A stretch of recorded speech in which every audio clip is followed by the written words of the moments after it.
고마워요. 약간 억지로 하는 것 같아. 어차피 억지로 하는 건데 한번 해봅시다. 자, 제가 왼손을 보시기에 왼손을 들면 여러분들이 박수를 막 치는 거예요. 근데 말을 하면 안 돼. 절대 소리를 내면 안 돼. 박수만 치는 거예요. 연습 한번 해보겠습니다. 딱 끝나야 돼. 이렇게 질질질 뒤에 흘리면 안 돼요. 다시. 그렇지. 이번엔 오른손을 올리면 함성을 지르는 거예요. 근데 함성을 이거 너무 재미없잖아. 나름대로 각자 나는 이런 함성이 좋아요. 이런 걸로 한번 해보세요. 자, 이것도 딱 내리면 딱 그쳐야 돼. 아니, 약간 좀 모자른데? 에헤헤헤헤, 이 봐라. 자, 다시 해봅시다.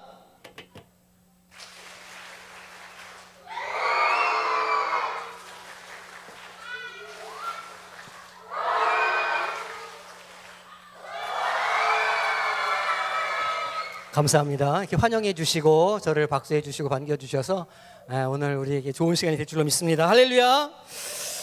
오늘 물놀이를 열심히 했죠? 그래가지고 아까 몇 분이 경고를 하셨어요. 큰일 났다. 오늘 말씀 들을 때 아이들이 다 뻗을 것 같다. 이런 경고를 주셨거든요. 그래서 텐션을 좀 올려야 돼가지고 이렇게 순간순간 이렇게 좀 정신을 차릴 수 있을 만한 것들을 좀 해볼게요. 손 위에라는 게임을 좀 해볼 건데, 손 위에. 자, 손 위에 머리 하면 어떻게 될까요? 손 위에 머리. 자, 그러면 손 아래 머리는요? 그렇죠. 손 옆에 머리. 그렇게 하는 거예요. 자, 이제 해보겠습니다. 손 위에 손. 손 위에 손. 자, 헷갈려요. 자, 잘 생각해봐야 돼요. 머리 위에 손. 머리 아래 손. 손 아래 머리. 머리 위에 머리. 이게 되는 사람이면 머리가 두 개인 사람이지. 이렇게 되면 안 돼요. 자, 다시 갑니다. 머리 뒤에 손. 손 앞에 머리. 손 앞에 머리. 손 아래 머리. 머리 뒤에 손. 손 사이 머리. 머리 사이 손.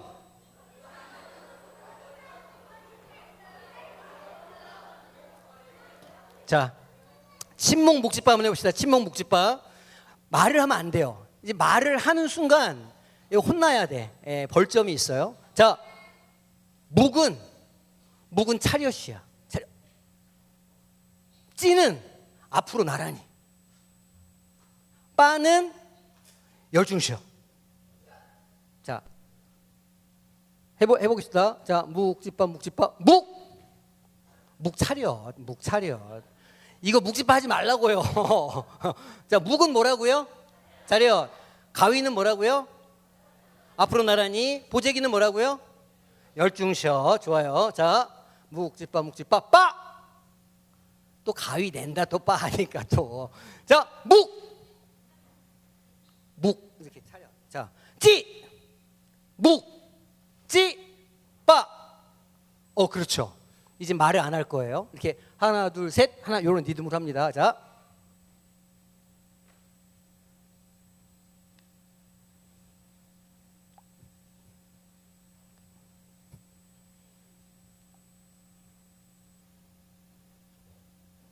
내가 볼 텐데 이게 좀만 하면 바로 잠이 다 들 것 같아. 이건 내가 잘못 고른 것 같아요. 게임을 잘못 고른 것 같아요. 자, 오늘 말씀 보겠습니다. PPT 좀 띄워주세요.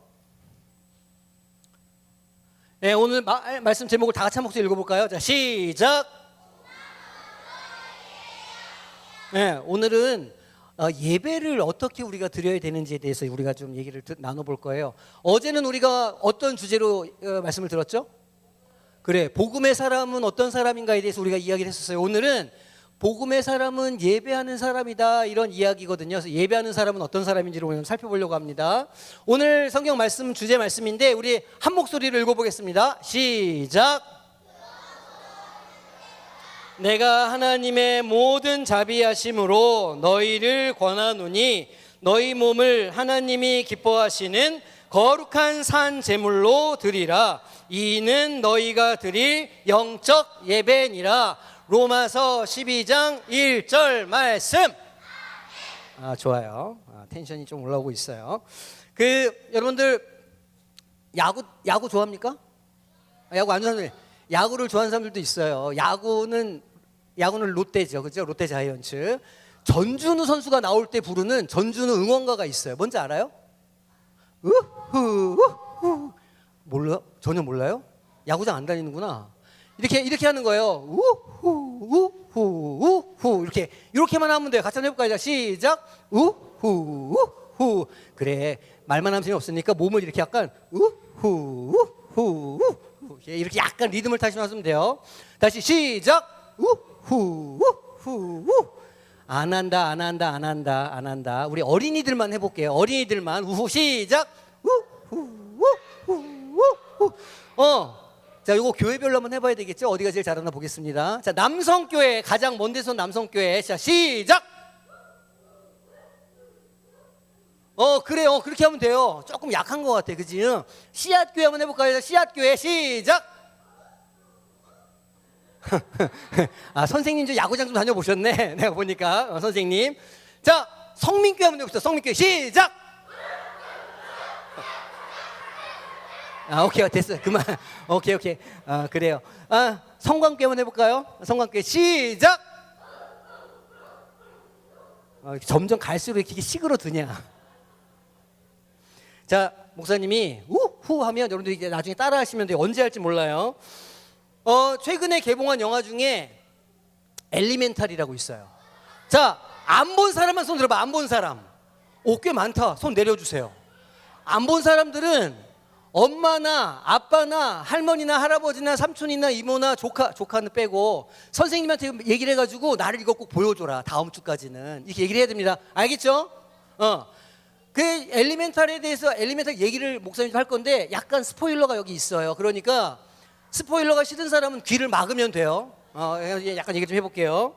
이 엘리멘탈이 물, 불, 나무, 흙 네 가지 원소들이 사는 세상이에요.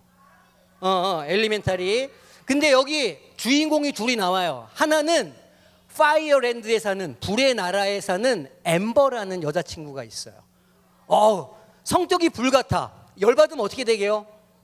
폭발해. 가끔씩 폭발하는 엄마들 있지. 불 같은 엄마들이 있어. 가끔씩 폭발해요. 근데 남자친구가 나오는데 남자친구 이름은 웨이드예요. 근데 웨이드는 뭘까요? 원소가 물이에요. 근데 이 물과 불이 만나가지고 어떻게 될까요? 서로 사랑하게 돼요. 슬퍼. 왜 슬퍼? 물과 불이 어떻게 만나냐고 생각을 해봐라. 물이 많으면 불이 어떻게 돼요? 꺼져요. 불이 많으면 물이 어떻게 돼요? 다 말라요. 그러니까 이 둘 사이는 어떤 사이야?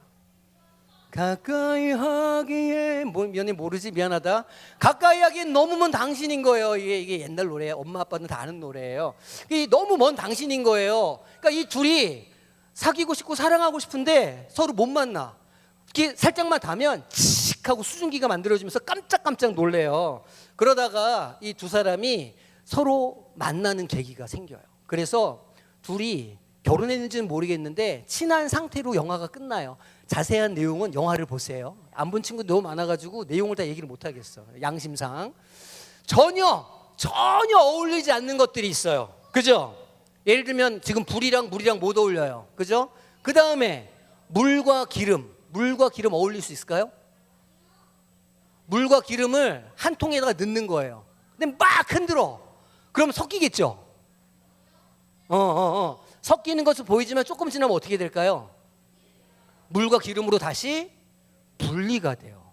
섞일 수가 없어. 집에 가서 한번 해보세요. 물이랑 기름이랑 넣고 한 번만 흔들지 말고 한 30번 정도 흔들어요. 그럼 어떻게 될까요? 엄마한테 혼나요. 집에서는 하지 마세요. 엄마한테 혼나니까 하지 말고.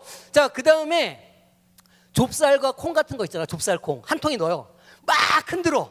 그럼 옥수수가 된다? 에? 그게 무슨 말이에요? 그 둘은 아무리 섞어도요. 좁쌀은 좁쌀이요.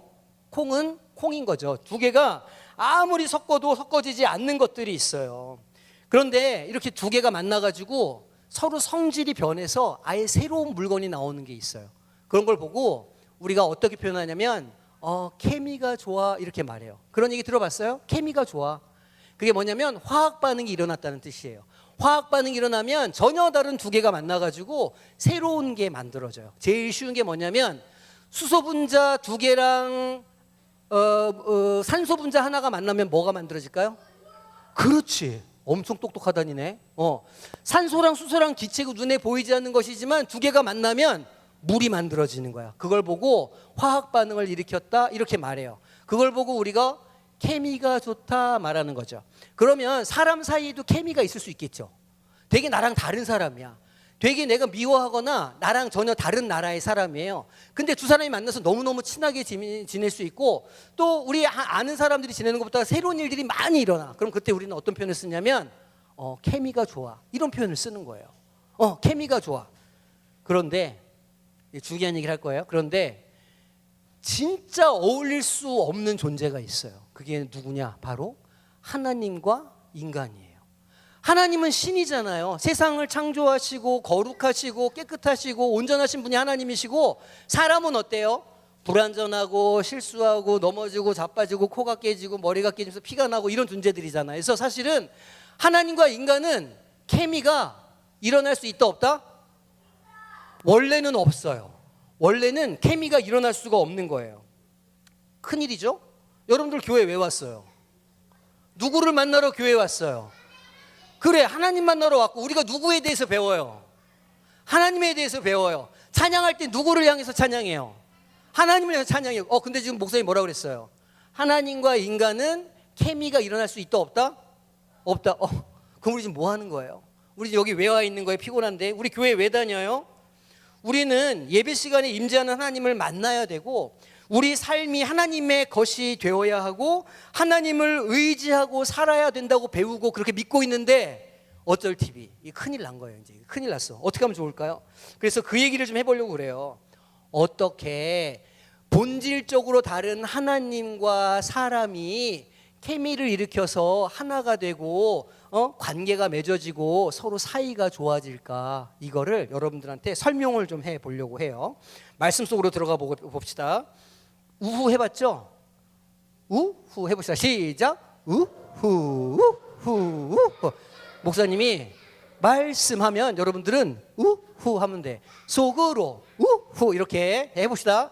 말씀 속으로 들어가 봅시다. 우후 우후. 재미가 하나도 없다. 되게 재밌을 줄 알았는데 재미가 별로 없네. 자, 아무리 착하게 살고 그 다음에 부모님 말씀을 잘 듣고 싶어요. 여러분도 그렇죠. 여러분들 속마음은 그렇잖아요.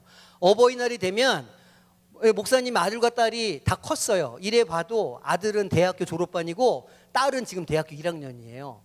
20살의 애를 낳은 게 아니에요. 젊어 보여서 그래요. 근데 어쨌든지 간에 이 아들 딸이 어버이날이 되면요 고민에 빠져요. 여러분들 어버이날 되면 고민해요? 고민 안 해요? 고민 전혀 안 해요? 훌륭한데? 무슨 고민해요? 그렇지, 바로 그거야. 어린이날 왕창 받았는데 며칠 뒤가 이 세상에 어린이날은 5월 5일이고 어버이날은 5월 9일이니까 이게 뭐가 이상한 거야. 어린이날이 5월 5일이면 어버이날은 11월 23일이든지 이래야 조금 좀 잊어먹고 이럴 텐데 5월 5일날 선물을 잔뜩 받고 나서 5월 9일이 되면 이제 여러분들은 고민에 빠지는 거야. 미안하다 5월 8일 맞다, 미안하다, 잘못했어요. 5월 8일 되면 고민에 빠지는 거예요. 어떡하지? 무슨 선물을 하지? 그런 고민을 목사님 아들과 딸도 나이가 한참 많은데도 한단 말이에요. 표현을 잘 못해요. 마음속에는 있는데. 그래가지고 엄마한테 사랑한다고 말하고 싶은데 그게 잘 쉽지 않아요. 아들들은 아빠한테 아빠 사랑해요 이런 말 할 때 무슨 살이 돋아요 여기 이렇게? 그래, 삼계탕 같은 그런 살이 올라오잖아요. 닭살이 막 올라온단 말이에요. 그렇게 되고 이렇게 좀 선생님 말씀도 잘 듣고 부모님 말씀도 잘 듣고 싶지만 마음은 그렇지만 실제 여러분들의 행동은 어때요? 잘 안 되죠. 정확하다. 엉망진창이야. 아까도 찬양할 때 보니까 엉망진창이더라. 누워 있고 굴러다니고 덤블링하고 막 그래 우리가 뭔가 좀 질서도 잡히고 착하게 좀 지내고 칭찬도 듣고 부모님 말씀도 잘 듣고 싶은데 잘 돼요, 잘 안 돼요? 잘 안 돼요. 왜 그럴까요? 왜 그럴까? 아주 친한 친구도요, 같이 놀다 보면 어떤 때가 생겨요? 싸울 때가 생기는 거예요. 너무너무 친구가 좋아가지고 만나고 싶은데 만나서 30분만 놀다 보면 마음이 막 상해. 엄마 제 집에 가라 그래. 이렇게 되는 거예요. 왜 그럴까? 우리 마음은 왜 자꾸 왔다 갔다 할까요? 화가 나고 자기만 좋은 거 하려고 하고 편한 거 하려고 하는 게 나도 보이고 그 친구도 보여요. 왜 그럴까? 사실은 사람 안에, 우리 여러분들 안에 좋은 것을 하려고 하는 의지가 있을까요? 없을까요? 생각은 있어. 머릿속으로 생각은 해. 나 좀 착하게 살아야지. 엄마 말씀 좀 잘 들어야지. 예배 시간에 떠들지 말고 잘 집중해야지. 생각은 해. 근데 뭐가 안 따라줄까요? 몸과 마음이 안 따라줘요. 사람에게는요, 자신의 삶을 행복하게 만들고 기쁘게 살고 좋게 할 수 있는 능력이 있다 없다? 없어요. 그래요? 학교에서는 그렇게 안 배웠는데 도덕 시간에 바른 생활, 요즘 뭐죠? 도덕, 바른 생활. 도덕 맞아요? 도덕 시간에 그런 거 배우잖아요. 스스로 그렇게 잘 해야 된다고. 근데 사실은 사람들은 늘 실수하고 실패하고 의지가 없어요. 끝까지 지킬 수가 없어요. 핸드폰 요즘 난리잖아요. 엄마들이 핸드폰 하게 해줘요? 못하게 해줘요? 못하게 해요. 핸드폰 한번 하려고 그러면 어떻게 해야 돼요? 문제 한 바닥 풀어야 돼요. 그죠? 핸드폰 하려면 설거지 한번 해야 되고, 그런다면 그래 맞아. 그래가지고 핸드폰을 몰래 하게 돼요. 왜냐면 그게 너무 하고 싶어. 그죠? 천국의 계단이 아니고 무슨 계단이지? 무한의 계단. 미안해요. 무한의 계단을 너무너무 하고 싶은데 엄마가 못하게 하니까 엄마 몰래 가가지고 핸드폰을 싹 가져다가 하다가 걸려요, 안 걸려요? 꼭 걸려요. 꼭 걸려서 어떻게 돼요? 그래요. 맞고 혼나고 그렇게 된단 말이에요. 여러분들의 삶이 그런 거를 목사님이 잘 알아요. 왜 목사님이 어떻게 할까요? 목사님도 그러고 살았어요. 맨날 혼나면서. 그러니까 궁금하죠. 왜 우리 안에는 잘 되고 싶고 잘하고 싶고 멋있어지고 싶고 예뻐지고 싶은데 왜 우리는 그렇게 못할까? 왜 우리는 자꾸 실패하고 넘어지고 우리의 모습이 맨날 엉망진창일까 질문할 수 있다는 말이에요. 어제 홍영희 목사님도 얘기하셨는데 불행하게도 우리 모든 사람은요 원래 다 죄인이기 때문에 그래요. 죄인이라고요? 저는 죄를 진 적이 없습니다, 목사님. 저는 경찰서에 끌려가 본 적도 없고요. 촉법소년이라서 아직 그 법의 심판을 받을 나이도 아니고요. 저는 얼마든지 세상을 자유롭게 살 수 있는 사람입니다 라고 얘기할 수도 있어요. 그런데 성경은 그렇게 말하지 않아요. 성경에서 뭐라고 말하는지 볼까요? 같이 읽어봅시다. 시작. 모든 사람이 죄를 범하였음에 하나님의 영광에 이르지 못하더니 모든 사람이 나 빼고 저 사람들만이 아니에요. 모든 사람이 무엇을 범했다고요? 죄를 범하였대요. 그 죄를 범했기 때문에 어떤 결과가 벌어졌을까요? 하나님의 영광에 이르지 못했다 말하고 있어요. 하나님의 영광에 이르지 못하는 건 우리가 모두 다 죄인이기 때문에 그래요. 다른 말로 바꿔보면 우리는 모두가 죄인이기 때문에 우리 안에는 우리 스스로 참 행복하고 참 즐거울 수 있는 능력이 없다는 말이에요. 그런데 이 말을 조금 바꿔볼까요? 다시 보여주세요. 모든 사람이 죄를 범하였음에 하나님의 영광에 이르지 못하더니, 그러면 죄를 범하지 않았을 때가 있다는 얘기일까요? 없다는 얘기일까요? 죄를 범하지 않았을 때가 있다는 얘기예요. 그러면 죄를 범하지 않았을 때에는 하나님의 영광에 이를 수 있었다 없었다? 있었다는 얘기예요. 그래요? 우리가 하나님의 영광에 이를 수 있는 죄가 없었던 때가 있었을까요? 있었어요. 여러분들이 잘 아는 얘기예요. 누구냐면 처음에 창조가 일어났을 때, 그때 하나님께서 누구를 창조하셨을까요? 진짜 똑똑하다. 진짜 똑똑하다. 아담과 하와를 만드셨잖아요. 아담과 하와를 만드셨어요. 그런데 그때에는요 사람 안에 죄가 없었어요. 죄가 없었기 때문에 하나님과 무엇이 좋았을까요? 케미가 좋았어. 하나님과 케미가 좋아가지고 기도하면 다 들어. 하나님 다 들어주셔. 그리고 뭐 원하는 거 다 하나님께서 해주시고 고생하고 노력하지 않아도 행복하고 즐겁게 살 수가 있었어요. 노력하지 않아도 죄를 짓지 않고 살 수 있었다는 말이에요. 그래서 하나님과 사람은 원래는 완벽하게 어울리는 완벽한 케미를 보여주는 환상의 짝꿍과 같았어요.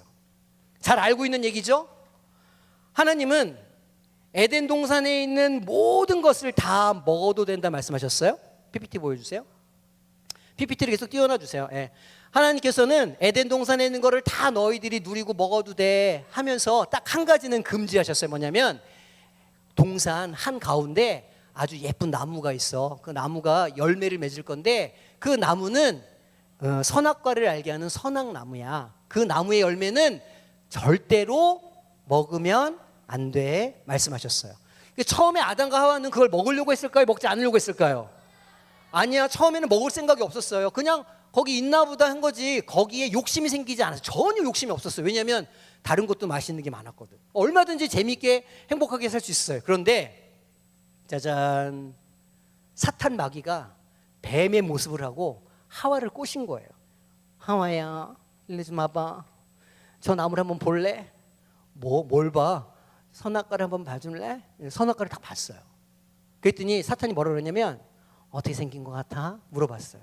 하와가 딱 보니까 그게 성경에 어떻게 기록되어 있냐면 먹음직도 하고 아주 맛있게 생긴 거예요. 탐스럽기도 하다. 갖고 싶다. 사단이 하와의 마음속에 탐심을 탁 넣어준 거예요. 욕심을 넣어준 거예요. 그래서 하와가 먹어보고 싶은데 이렇게 하니까 사탄이 그지? 저거 먹으면 너 하나님과 똑같아져. 한번 먹어봐 한 거예요. 그래서 하와가 어떻게 했어요? 홀랑 먹은 거 아니겠어요? 먹었더니 맛있었을까 맛없었을까? 그건 성경에 안 나와 있어요. 근데 아마도 맛있었던 것 같아요. 그 먹고 나니까 번쩍 생각이 들었어요. 무슨 생각이 들었을까요? 큰일 났다 이거. 큰일 났다. 하나님 먹지 말라 그랬는데 나 이거 먹었네.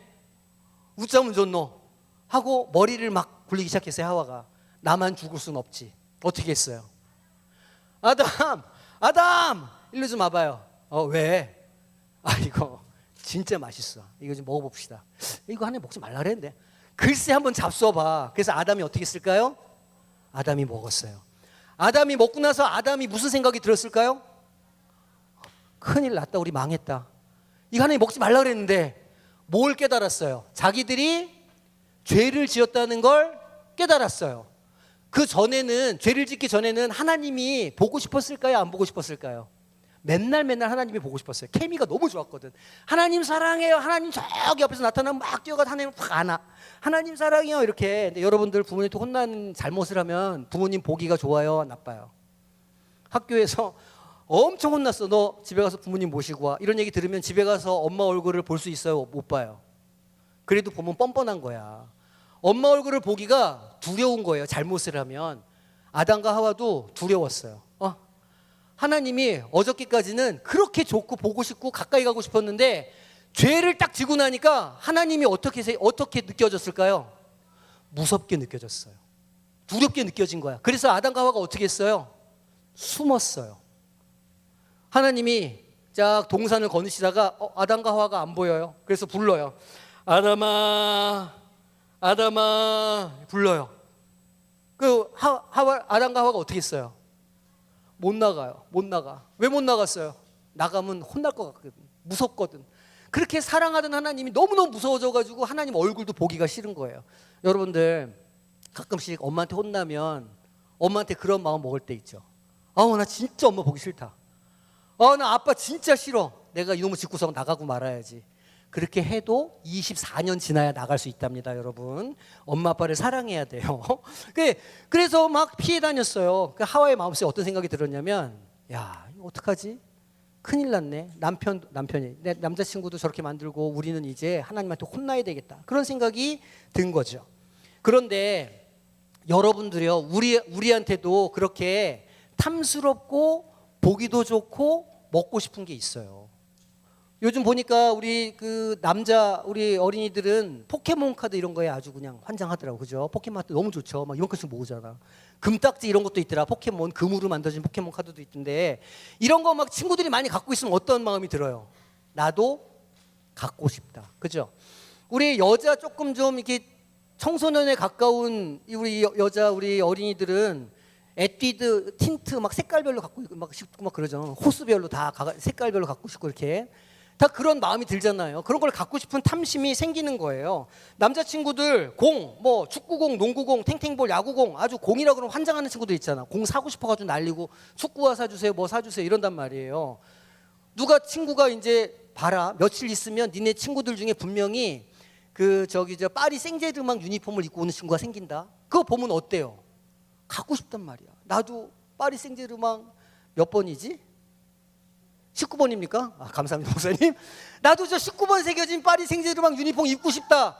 그런 생각이 든다는 말이에요. 탐심이 누구에게나 있어요. 그러니까 하와의 눈에는 선악과가 그렇게 보여서 그걸 먹은 거예요. 하지만 그걸 먹고 나서 자기가 잘못했다는 걸 깨닫게 되니까 하나님이 무서워졌어요. 하나님이 두려워졌어요. 그래서 하나님을 피하기 시작했어요. 하나님은 무서운 분이야. 하나님은 두려운 분이야. 그렇게 느껴지는 건 우리 안에 무엇이 있기 때문에? 죄가 있기 때문이에요. 그죠? 하나님께서 이름만 불렀을 뿐인데 아담과 하와는 숨었어요. 자기들이 잘못한 걸 알았기 때문에. 그래서 아담과 하와 이후로는요, 사람 내면에 하나님과 친밀한 관계를 맺고 케미가 좋을 수 있는 능력이 있다고요? 없다고요? 없어졌어요. 조금 억울하죠. 아니 그 아담과 하와가 잘못한 거를 왜 내가 이렇게 책임져야 돼요? 약간 그런 생각이 들 수 있잖아요. 아니 우리가 잘 살고 예쁘게 살고 행복하게 살기 위해서는 그러면 아담과 하와를 불러오면 되겠네. 아담과 하와를 불러와가지고 여기 무릎 꿇고 하나님 앞에 회개하세요. 이렇게 하면은 문제가 해결되겠죠. 아담과 하와가 책임지면 되잖아. 근데 아담과 하와는 이미 저 세상 사람이 되고 없어요. 그러니까 그걸 누가 책임져야 돼? 다 우리가 책임져야 되는 거예요. 우리가 하나님을 두려워하고 무서워하면서 살게 되었어요. 그래서 우리는 스스로를 구원할 수가 없다. 모든 사람이 죄를 지어서 하나님의 영광에 이를 수가 없게 되었다는 거예요. 우짜지 망했다. 그죠? 우리는 어떻게 하면 될까요? 이제 우리는 어떻게 하면 더 행복한 삶을 살 수 있을까요? 원래는 하나님과 케미가 진짜 좋아서 우리가 기도하면 다 듣고 하나도 빼놓지 않고 다 들어주시는 하나님, 우리가 가까이 가면 얼마든지 우리를 안아주시는 하나님이라고 생각했는데 하나님이 무서운 분, 슬픈 우리를 두렵게 하시는 분이 되었다는 거예요. 여러분들 초등학교 1학년, 2학년 어린이들도요, 한 주간 이렇게 학교 생활하다가 교회에 와요. 그래서 물어봐요. 한 주간 어떻게 살았어? 그러면 애들이 뭐라 그럴까요? 여러분들 뭐라고 그래요? 힘들었어요. 아니 초등학교 1학년, 2학년이 뭐가 힘드냐? 힘들대요. 공부하는 거 힘들고 선생님 말씀 듣는 거 힘들고 학원 다니는 거 힘들고 애들도 사는 게 힘들다고 말하는 거예요. 그런데 여러분 우리가 점점 커나가면요 더 힘든 일이 많아져요. 우리가 어떻게 해결하고 싶어도 해결할 수 없는 문제들이 점점 더 많이 생겨요. 예를 들면 부모님들이 매일 싸울 수도 있어. 매일 싸울 수도 있으시고, 그 다음에 학교에 가면 따돌림을 당할 수도 있어요. 그리고 어떤 친구처럼 아빠가 되게 부자여갖고 갖고 싶은 거를 다 갖지 못할 수도 있어요. 집이 가난할 수도 있어. 그래서 나는 맨날 좋은 옷도 못 입고 좋은 신발을 못 신을 수도 있어요. 그리고 머리가 그렇게 썩 좋은 것 같지 않을 수도 있어요. 저 친구들은 되게 공부도 잘하는 것 같은데 나는 아무리 노력해도 잘 안 돼. 할 수도 있단 말이에요. 그런 여러 가지 문제들이 우리 인생에 가득 차 있어요. 키가 안 커. 앉은 키만 커. 이상하게 앉으면 키는 제일 큰데 쓰면 제일 작아. 너무 억울하잖아요. 이런 일들도 많아요. 뚱뚱해 보이고 눈은 작고 피부는 까맣고 남들 앞에 서는 일이 너무너무 부끄럽고 자신감도 없고 맨날 없는 거 못하는 거 하기 싫은 거 이런 거 투성일 수도 있어요. 우리 인생이요 그렇게 낭만적이지 않아요. 되게 슬픈 일이 많다는 거죠. 어떡하죠? 우리 망한 것 같아요. 어떻게 우리는 변할 수 있을까요? 어떻게 하면 우리 인생을 좀 바꿔볼 수 있을까? 어떻게 하면 우리 미래가 소망이 가득하고 희망찬 그런 미래를 꿈꾸면서 아주 힘있게 살아갈 수 있을까요? 그걸 알려드리려고 해요.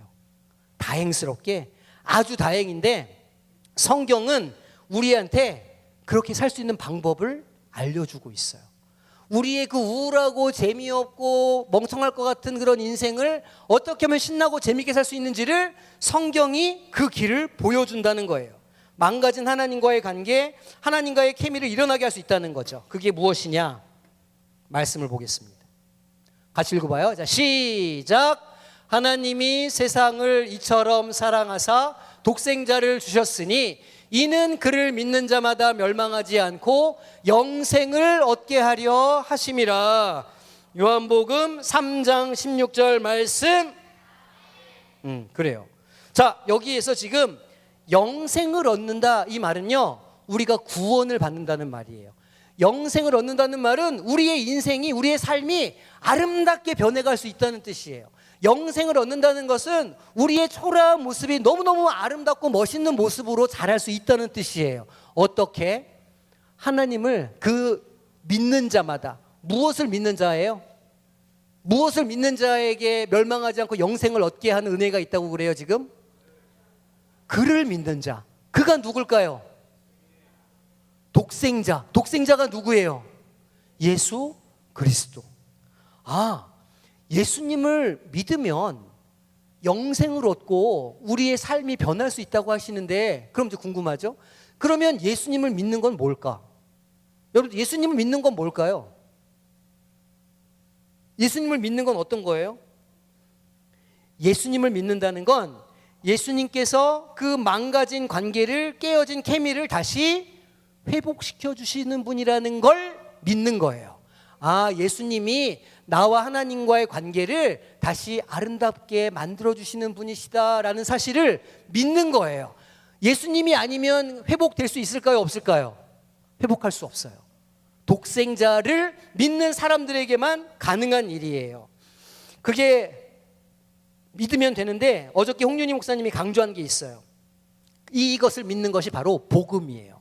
복음은 하나님의 아들 예수님께서 우리의 죄를 대신해서 죽으셨다가 살아나셨다. 그래서 우리도 예수님을 믿으면 구원을 얻게 된다. 은혜로 구원을 얻게 된다고 하는 이 진리를 믿는 것, 이게 믿음이에요.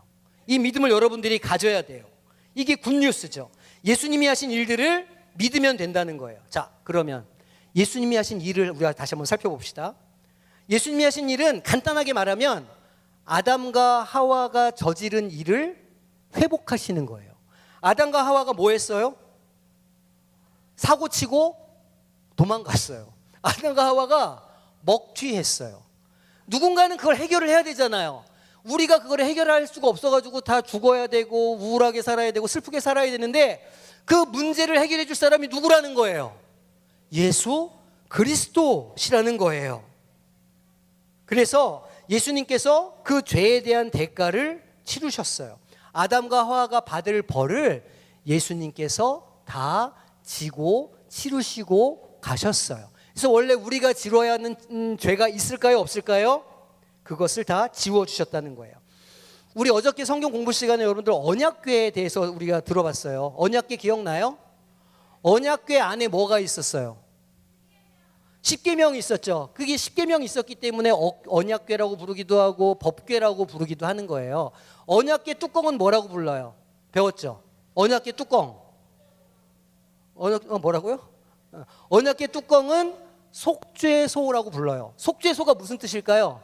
죄를 씻는 장소라는 뜻이에요. 근데 좀 이상하죠?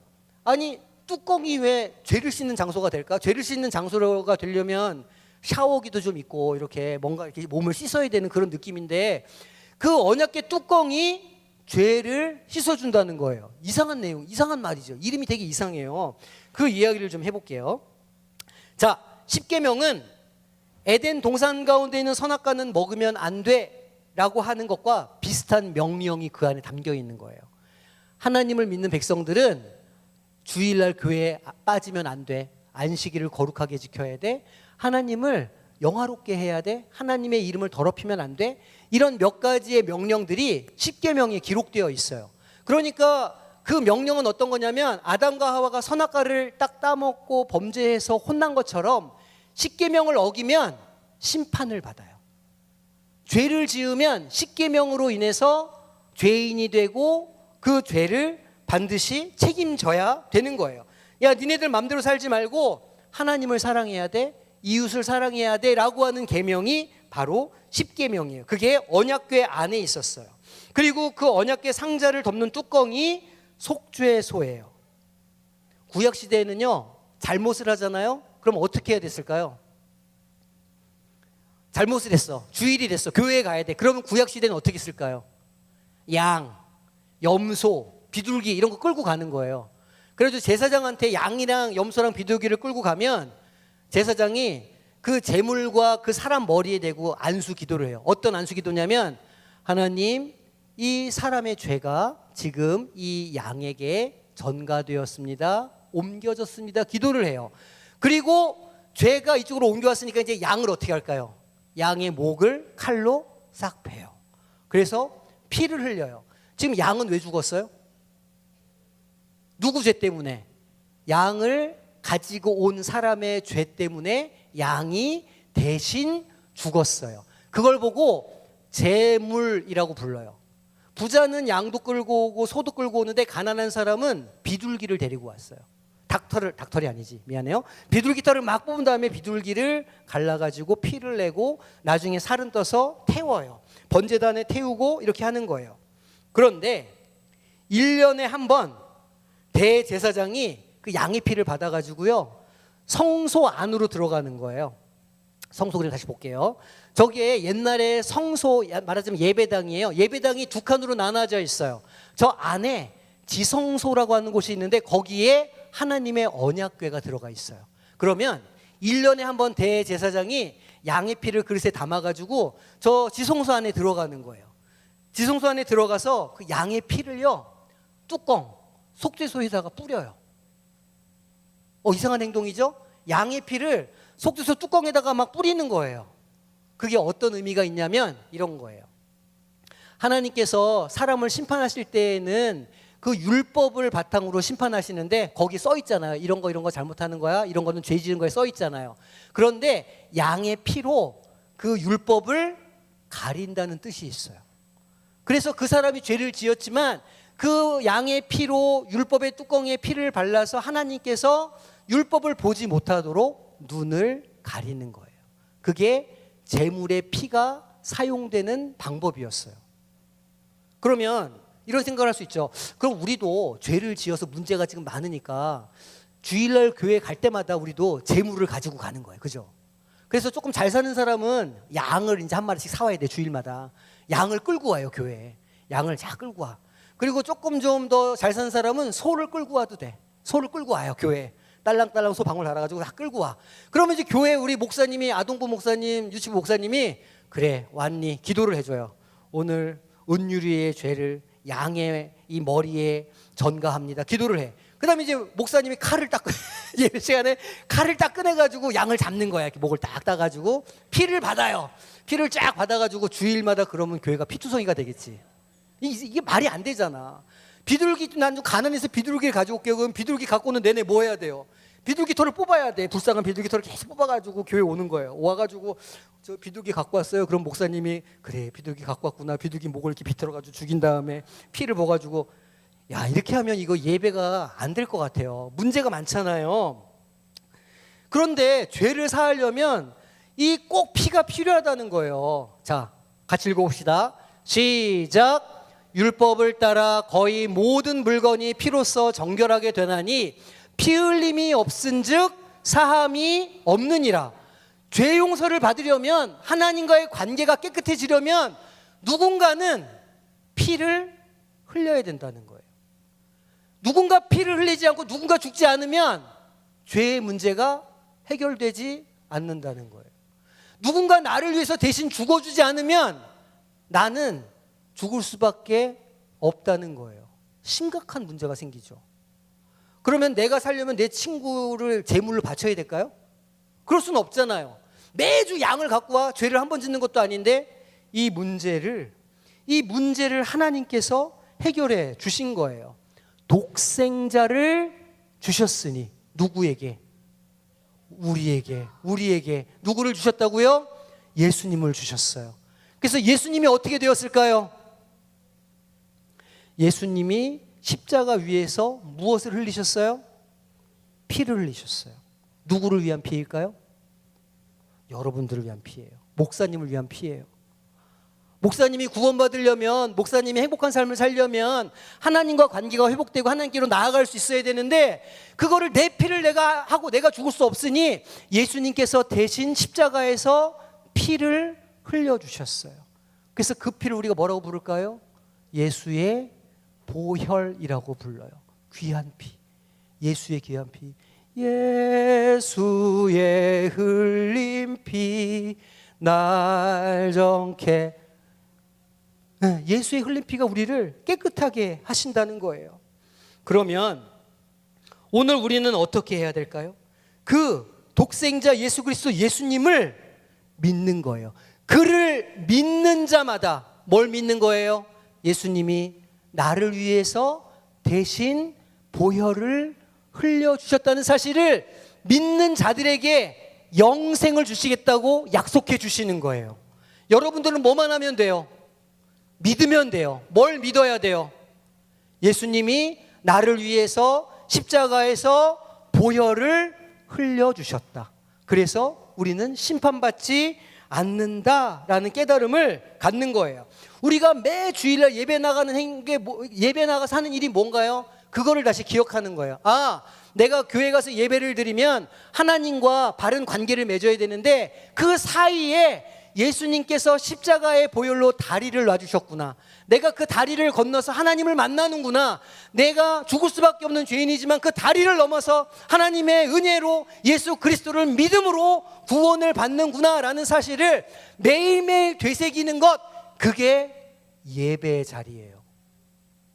여러분들이 예배를 한 주 빠지고 두 주 빠지면 그 기억이 날까요, 안 날까요? 그 기억을 점점 잃어버리게 되겠죠. 그러면 하나님과의 관계가 어떻게 될까요? 점점 멀어지게 되겠죠. 그러면 여러분들의 삶은 어떨까요? 점점 더 재미없어지고 우울해지고 소망이 없어지게 될 거예요. 여러분들 예배를 잘 들으셔야 돼요. 예배에 나아갈 때마다 예수님을 기억하고 예수님이 나에게 하신 일을 기억해내야 돼요. 그렇게 할 때 우리의 삶이 행복해지고 온전해질 수 있게 된다는 거죠. 자, 오늘 말씀 제목이 뭘까요? 오늘 말씀 제목 기억나요? 온 마음으로 예배해요예요. 온 마음으로 예배해요.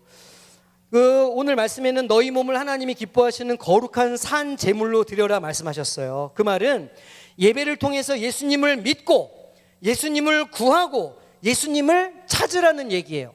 우리 예배 시간에 재미있게 놀고 신나게 떠들고 재미있는 거 많이 하고 맛있는 거 먹지만 그게 중요한 게 아니에요. 여러분들이 예배 시간에서 정말 해야 되는 건 뭐냐면 예수님을 찾는 거예요.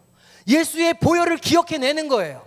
예수님이 하신 일을 믿는 거예요. 그 일을 하려고 우리가 예배에 모이고 예배를 드리는 거예요. 이게 없으면 껍데기밖에 없는 거죠. 아무것도 안 되는 거예요. 그렇게 드리는 예배가 진정한 예배, 하나님이 기뻐하시는 예배인 것이죠. 다윗이 왜 그렇게 언약궤를 찾으려고 했어요? 목사님이 어저께 얘기했죠. 다윗이 왜 그렇게 언약궤를 찾으려고 했어요? 언약궤가 무엇의 상징이기 때문에? 하나님의 임재의 상징이기 때문에. 언약궤가 있다는 것은 하나님이 여기 계신다는 뜻이야 라는 걸 다윗이 알았어요. 그래서 다윗은 너무너무 하나님과 함께하고 싶었던 사람이에요. 그래서 그 언약궤를 찾으러 갔던 것 아닙니까? 그런데 아주 재미있는 사건이 있었어요. 블레셋에서 막 돌아다니던 언약궤가 어느 아저씨 집에 있었을까요? 처음에 아미나답 아저씨 집에 그 언약궤가 보관되어 있었어요. 몇 년 동안? 그래, 20년 동안. 공부를 너무너무 열심히 했어. 20년 동안 아미나답의 집에 언약궤가 그냥 방치되어 있었어요. 아무도 관심을 갖지 않았어요. 사울왕은 쳐다보지도 않았어요. 자기가 뺏겨놓고서. 그러니까 사울은 예배에 실패하는 사람이야. 사울왕은 예배가 중요한지도 몰랐고 예배가 어떤 것인지도 몰랐어요. 그래서 사울은 인생에 실패했어요. 예배에 실패했기 때문에. 다윗은 그 언약궤가 너무너무 소중한다는 걸 알았어. 그래서 오베데돔의 집에 갔잖아요. 그걸 가져오잖아요. 실수하죠. 어떤 실수했어요? 언약궤를 수레에 실어가지고, 수레는 양반이 탄다, 죄인이 탄다? 죄인이 탄다. 그래 얘기했잖아요. 양반은 뭘 탄다? 가마를 탄다. 언약궤도 가마에 태워가지고 사람들이 매서, 레위인들이 매서 옮겨야 되는데 그거를 그 수레에 태웠으니 그거를 만졌던 우사가 어떻게 됐어요? 죽었어요. 하나님을 경홀히 여기고 하나님을 무서워하지 않고 두려워하지 않고 예배가 뭔지 그 가치를 모르는 사람은 불시에 죽을 수도 있어요. 그래서 다윗이 깜짝 놀랐잖아요. 돌아갔어. 그 언약궤는 어느 아저씨네 집에 갖다 놨을까?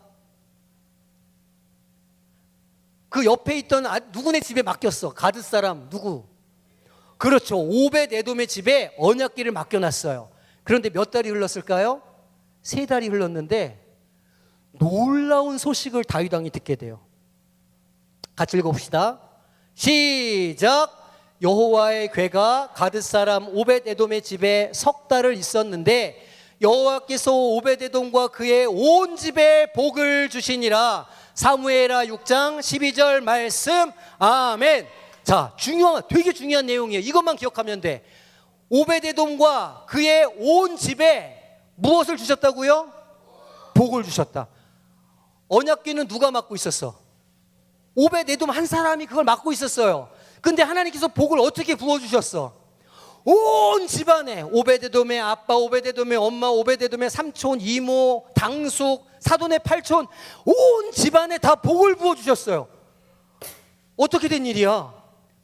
아미나답 집에는 몇 년 있었다고요? 아미나답 집에는 20년이나 있었어요. 근데 이런 방구도 이런 얘기 없고 오히려 그 아들 우사가 어떻게 됐어요? 죽는 저주가 있었어요. 근데 오벳 에돔은 3개월만 가지고 있었는데 그 언약궤를 그 집에 온 집안을 하나님께서 축복해 주셨다고 성경이 기록하고 있는 거예요. 다윗 왕이 이 소식을 들었어요. 그렇지. 하나님의 언약궤를 제대로 알고 그 가치를 인정하는 사람에게는 하나님께서 복을 주신다. 이걸 깨달은 거예요. 하나님의 임재, 하나님의 함께하심, 하나님을 예배함의 가치와 귀중함을 한 다윗은 그래서 오벳 에돔 집으로 언약궤를 가지러 가서 언약궤를 가지고 왔을까요? 못 가지고 왔을까요? 언약궤를 가지고 오는데 성공했어요. 그래서 하나님께 예배하는 사람은 기쁨으로 예배하는 거 아니에요? 배 에봇이 다 훌렁 벗겨질 정도로 춤추며 기뻐했던 다윗 아니에요? 다윗은 예배에 성공했어요. 예배에 성공한 다윗은 그의 인생에서도 성공했어요. 기억해야 돼요. 예배에 성공하면 인생에 성공한다. 따라하세요. 예배에 성공하면 인생에 성공한다. 다시, 예배에 성공하면 인생에 성공한다. 할렐루야. 예배에 성공하기를 바라요. 여러분들이 예수님을 찾기를 바랍니다. 예배의 가치, 예배의 소중함, 하나님과의 관계가 회복되어서 하나님과 동행하는 삶이 얼마나 기쁘고 즐겁고 행복한 일인지를 여러분들이 깨달아 알기를 소망합니다.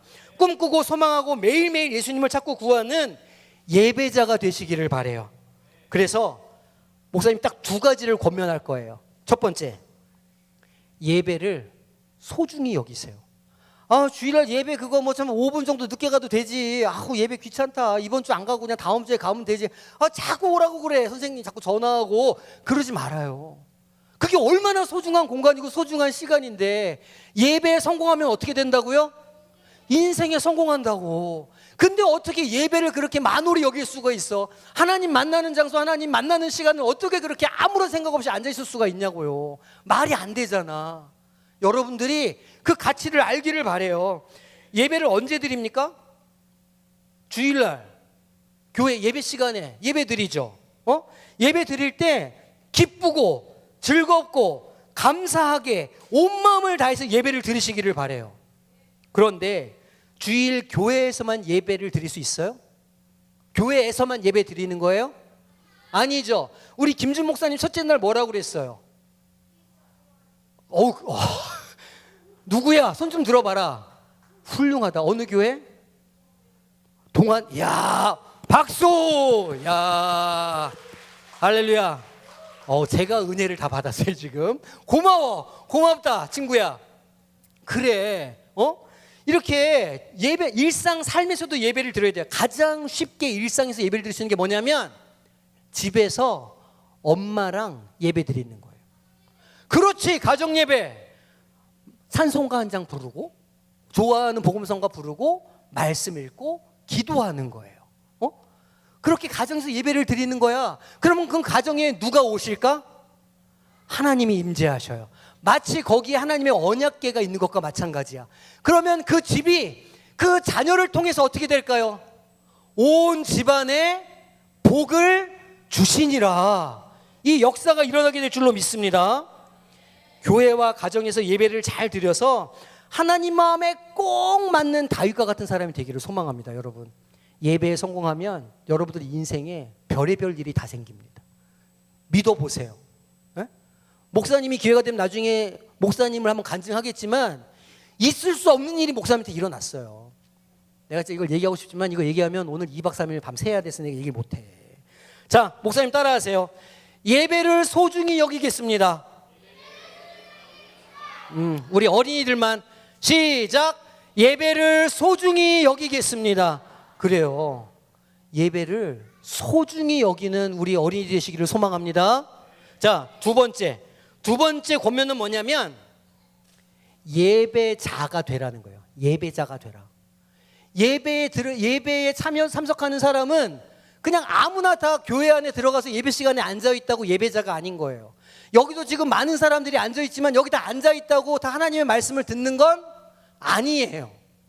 그 말씀이 귀에 들리는 사람이 있고 그 말씀이 마음에 심겨지는 사람이 있어요. 그런 사람을 하나님께서는 예배자라고 하고, 요한복음을 보니까 하나님께서는 예배자를 찾으신다 말씀하고 있어요. 하나님께서 예배자를 왜 찾으실까요? 별로 없어. 진정한 예배자가. 그러니까 하나님이 찾으시죠. 하나님께서 그런 예배자를 찾으시면 어떻게 할까요? 예배자에게 온 집안에 복을 내려주시는 역사가 있는 거예요. 에? 예배자가 돼야 돼요. 예를 들면 이런 거야. 여름에 여러분들 엄마랑 아빠랑 워터파크 가죠. 김해 롯데 워터파크 이름이 뭐죠 거기? 안 가봐. 미안해요. 자, 대구 워터파크는 이름 모르겠다. 워터파크 가잖아요. 그러면 입장권을 사요. 종일권 35,000원 딱 사서 들어가. 그러면 워터파크에 간 거예요, 안 간 거예요? 아니, 입장권을 사고 워터파크에 들어갔어. 그럼 워터파크에 간 거야, 안 간 거야? 간 거죠. 근데 들어가서 워터 슬라이드도 안 타, 파도풀에도 안 들어가, 유수풀에도 안 들어가. 그럼 워터파크를 간 거야, 안 간 거야? 헷갈리는데, 아니, 워터파크에 들어갔다니까? 워터파크에 들어갔어요. 들어가면 간 거야, 안 간 거야? 근데 파도풀도 안 들어가고 슬라이드도 안 타고 유수풀도 안 들어가. 그러면 간 거야, 안 간 거야? 어떻게 했다는 거예요 지금? 갔다는 거예요, 안 갔다는 거예요? 갔지만 안 간 거예요. 예배도 그래. 주일날 엄마가 깨워가지고 아빠가 깨워가지고 엄마 따라서 예배당에는 와요. 입장권 끊고 워터파크에 들어갔어. 근데 앉아가지고 계속 딴 생각하고 핸드폰하고 이렇게 하고 있어. 그러면 워터풀에 들어가는 거예요, 안 들어가는 거예요? 안 들어가는 거예요. 그거는 예배를 드리는 게 아니야. 그냥 몸만 거기 있는 거지 마음은 저기 딴 데가 있어. 껍데기만 거기 앉아 있는 거예요. 그거를 예수님께서는 뭐라고 욕하셨는 줄 알아요? 회칠한 무덤인데 예쁘게 핑크빛을 칠해놓은 거야. 핑크 페인트를 딱 핑크로 예쁘게 무덤을 칠해놓고서 무덤 되게 예쁘지. 근데 그 무덤 안에는 뭐가 있어요? 시체만 있는 거예요. 그런 거랑 똑같은 거야. 안에는 생명력은 하나도 없고 하나님을 만나고자 하는 열망도 없고 하나님을 알고 싶어 하지도 않고 삶이 행복해지는 걸 원하지도 않고 내 삶이 어떻게 망가지는지도 모르고 그냥 그 자리에 멍청하게 앉아 있는 거예요. 그건 예배자가 아닌 거죠. 예배자가 돼야 돼요. 예배에 참여해야 돼요. 찬송 열심히 불러야 돼요. 율동 열심히 해요. 그거 사람 앞에서 하는 거예요? 아니에요. 찬양 누구 들으라고 하는 걸까요? 하나님 들으시라고. 우리 몸 찬양 왜 해요? 하나님 영광 받으시라고. 하나님 제가 열심히 찬양해요. 하나님 제가 하나님을 경배해요. 이곳에 오셔서 이 예배자를 좀 봐주세요. 저를 만나주세요. 내 안에 있는 열정에 성령께서 역사하셔서 하나님을 알게 하는 역사가 있게 해주세요 라고 예배 시간마다 여러분들이 찾고 구해야 돼요. 그렇게 해서 하나님을 만나면 예배에 성공하고 인생이 어떻게 된다? 인생에 성공하게 된다. 이걸 기억해야 돼요. 예배자가 된다는 건 몸만 예배에 있는 게 아니라 마음도 생각도 예배에 있어야 돼요. 그게 중요한 거예요. 그게 오베데돔이 했던 거예요. 오베데돔이 불과 3달 그 언약궤 지키고 있었는데 하나님께서 그의 온 집안에 복을 내려주신 이유는 그가 하나님을 찾고 구하고 만나기를 원하는 사람이었기 때문이에요. 재미있는 거는요, 역대하 25장 가면 오베데돔 이름이 한 번 더 나와요. 어떤 이름으로 나오냐면 나중에 솔로몬이 성전을 세우거든요. 그 하나님의 언약궤를 성전 안에 갖다 놔요. 그런데 성전 문지기의 이름 중에 오베데돔의 이름이 있어요. 오베데돔은 자기 집에서 언약궤가 나간 이후에도 계속 언약궤를 사모했어요. 하나님의 임재를 사모한다. 하나님을 보고 싶다. 그래서 그 여호와의 성전이 섰을 때 그 솔로몬의 성전 문지기가 되어서 끝까지 하나님의 언약궤를 지킨 사람이 오벳에돔이었어요. 여러분들도 오벳에돔과 같은 예배자가 되기를 소망합니다. 예배를 소중히 여기고 예배자로 살아갈 때 하나님께서 그런 어린이들의 삶에 복을 주시고 그 가정에 복을 주시고 그 나라에 복을 주시는 줄로 믿습니다. 그 은혜를 받으시기를 소망합니다. 자, 이제 정리할게요. 온 마음으로 예배한다는 것은 하나님과의 케미가 이루어지는 거예요. 섞일 수 없었는데 예수님께서 다리를 놓으셔서 하나가 되게 만들어 주셨어요. 예수님의 보혈을 의지하고 나아가면 돼요. 그러니까 우리는 예수님을 찾고 구하고 만나야 되죠. 그래서 우리는 모든 질문에 딱 하나의 대답만 하면 돼요. 제가 여러분들 질문하면 여러분들은 예수 그리스도라고 답하면 돼요. 해봅시다. 성경학교 왜 왔어요? 누구를 만나고 싶어요? 마음속에 누가 있어요? 매일 누구 생각하면서 살아야 돼요? 나를 사랑하는 사람 누구예요? 우리 가족을 지키시는 분 누구예요? 우리 엄마 아빠를 지켜주시는 분 누구예요? 누구를 만나고 싶어요? 찬양하는 이유가 뭐예요? 매주 교회에 왜 가요? 누가 우리의 능력이 돼요? 누가 우리를 구원해줘요? 누가 절망에서 소망으로 삶을 변화시켜줘요? 예수 그리스도인 줄로 믿으시기를 바라요. 그 이름 붙잡고 예배에 성공해서 하나님 나라에서 귀하게 쓰임받는 우리 모든 어린이 되기를 주님의 이름으로 축원합니다. 할렐루야. 우리 이제 함께 찬양하면서 기도하기를 원합니다. 우리 찬양하면서 기도할 건데 신나는 찬양을 할 거니까 여러분들 자 텐션 떨어지지 말고. 이거 안 들어간다.